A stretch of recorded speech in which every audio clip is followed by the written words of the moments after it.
ये कहानी है एक गरीब किसान की ईमानदारी की। आइए देखते हैं। बहुत समय पहले की बात है। एक छोटे से गांव में एक गरीब लेकिन ईमानदार किसान रहता था। उसका नाम था रघुनाथ, लेकिन सब उसे प्यार से रघु काका कहते थे। रघु अपनी पत्नी गौरी और 2 बच्चों मोहन और सीमा के साथ मिट्टी के घर में रहता था।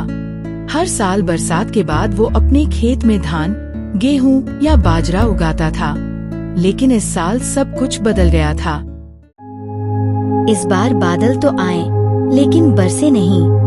पूरा गांव सूखे की चपेट में आ गया। रघु के खेत की मिट्टी फट गई थी और फसल की एक भी बालियां नहीं उगी। घर में बचा था सिर्फ एक मुट्ठी चावल और थोड़ा सा नमक। रघु ने वो चावल बच्चों को खिला दिया और खुद भूखा सो गया।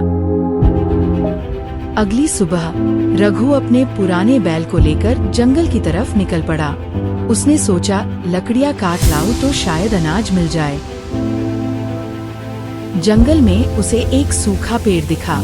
पेड़ काटने ही वाला था कि उसकी नजर पास के पुराने कुएं पर पड़ी। कुएं में एक सोने की मटकी थी।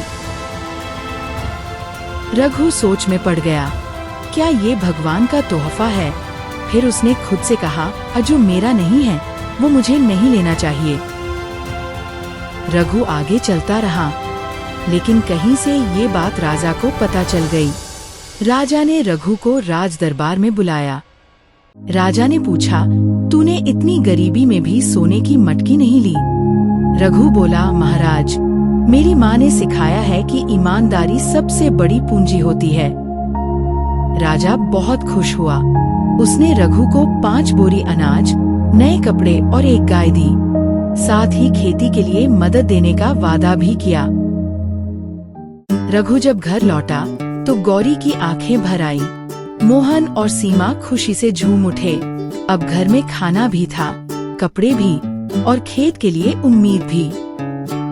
रघु ने गांव के बच्चों को इकट्ठा किया और कहा, बेटा, कभी भी बुरा रास्ता मत अपनाना। सच्चाई और मेहनत से जो मिलता है वही सबसे बड़ी दौलत होती है। उसकी ईमानदारी की कहानी पूरे राज्य में फैल गई। इस कहानी से ये सीख मिलती है, ईमानदारी देर से जीतती है, लेकिन सच्चे दिल से जीतती है। मुसीबतों में भी सच्चाई मत छोड़ो, वही असली ताकत है।